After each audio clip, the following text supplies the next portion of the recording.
What is cryptocurrency? Cryptocurrency in a nutshell.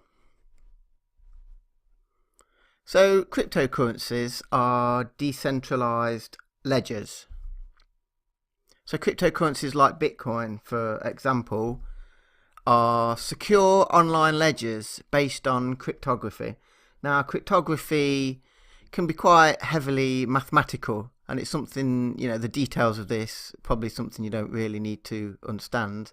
But the cryptography basically provides private and public keys to access the blockchain, and it's very, very secure, is all you need to know about cryptography at the moment. Decentralized ledgers contain details of balances and transactions. So these are pretty much like your conventional bank account, where you look at your statement and you see the different transactions and the balances at the end of the day. So a ledger is very, very similar to that. These ledgers are decentralized and distributed, which means that there's no central point of trust like you would get with a conventional bank. You have to trust them to look after the ledger and your balances and transactions. With a decentralized and distributed network, this isn't the case. There's no central point of trust. Decentralized ledgers make all transactions and balances publicly available. So the decentralized ledger doesn't contain any personal details for the users, so you don't have to worry too much about privacy, but the transactions and balances themselves are publicly visible on the blockchain. Decentralized ledgers are just one use for blockchain technology. So blockchain technology, rather than just being used for cryptocurrencies, can be used for any sort of keeping track of any asset where you didn't want to use a central point of trust. So maybe voting systems or anything like that, traceability of goods from manufacture through to distribution. The blockchain technologies can be used for many, many different things besides just cryptocurrencies. So, open source code. Most cryptocurrencies are actually open source. So, examples are Bitcoin, which you've most probably heard of, Litecoin, Ethereum, which you've probably heard of as well, it's the second biggest market cap, and Monero, which is a true privacy coin. So these are all open source code. What this means is that anybody can review the source code, and the source code is usually on something called GitHub, which I believe is an open source version control system for keeping track of the code and the updates. So anybody can review the source code. This allows complete transparency of the functionality, so it dramatically reduces the chances of any backdoors, bugs and other nasties in the code, because there's literally hundreds or thousands of people reviewing this code on a regular basis, and it just promotes a lot of trust, which is what this point is. Okay, so there's no trusted third parties involved.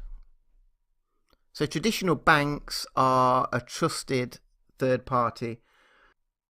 With cryptocurrencies, it requires no trusted third party because of its distributed nature. No one can question, reverse or block transactions. So with a traditional bank, they can question your transactions, block the transactions, or even reverse the transactions. With the blockchain, this isn't the case. There's no trusted third party, so if you make a transaction and you make sure the transaction is correct, goes to the correct amount and it's to the correct destination, no one and no third party can block this transaction, reverse it, or even question it. It will happen. So no one can charge you unexpected, exorbitant fees, as the banking system quite often does. Especially with cross-border transactions, you sometimes send money to a different country and you don't even know what the fees are actually going to be until less money arrives at the other end. And in this modern day and age, that's just unacceptable. Well, this doesn't happen with cryptocurrencies. With cryptocurrency, you have to remember that you are the bank, so you are responsible for the security of your private keys. And your private keys are your access to your entries on the decentralized ledger. So your private keys are like the keys to a safe deposit box or something. They're the things that you really need to look after yourself. And you're responsible for your own transactions, because as I said earlier, they can't be reversed or blocked or questioned. So if you make an incorrect transaction, then unless the recipient of the transaction creates another transaction back to yourself, they can't even be reversed. So you are responsible for your own transactions. Another key concept of the blockchain technology is immutability. This basically means that any transactions that happen are literally set in stone and cannot be reversed. So yeah, cryptocurrencies and anything using the blockchain is immutable. Transactions are in the blockchain forever. So really, if something goes wrong, if you make an incorrect transaction, then that will stay in the blockchain forever.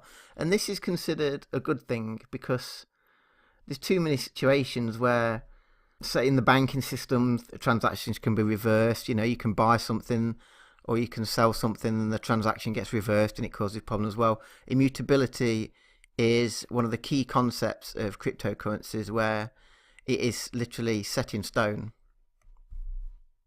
Immutability is key to the blockchain integrity, which is what I've just been saying. So due to this immutability, one of the benefits is that changing transactions and hacking is near on impossible. Bitcoin has never actually been hacked. Now, you may have heard the odd news story around saying that so many thousand or $1 million have been stolen. It does happen in the cryptocurrency world, but it's not the blockchain itself that usually gets hacked. I mean, Bitcoin has never been hacked. Again, it's how the users look after their private keys, which is really the weakness in the system. The weakness is the user themselves and how they look after the private keys.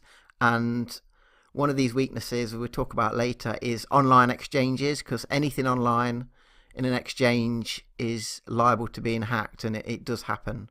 But the blockchain itself is usually quite secure, especially Bitcoin. Now, Ethereum, back in the old days, was hacked, and money has also been accidentally lost, and we're talking large sums of money as well. So there's always an issue with, if a cryptocurrency blockchain is hacked, due to this immutability where it cannot be changed, do we really allow this hack to take place and this theft and this, or maybe this loss of cryptocurrency, or do we actually roll back the blockchain and remove this problem? So there's an issue at the moment with governance regarding immutability. Immutability is great, except for that if something goes wrong, do we make allowances and remove the problem, remove the theft, and remove the accidental loss? So that's always it's a bit of an issue at the moment, especially with Ethereum.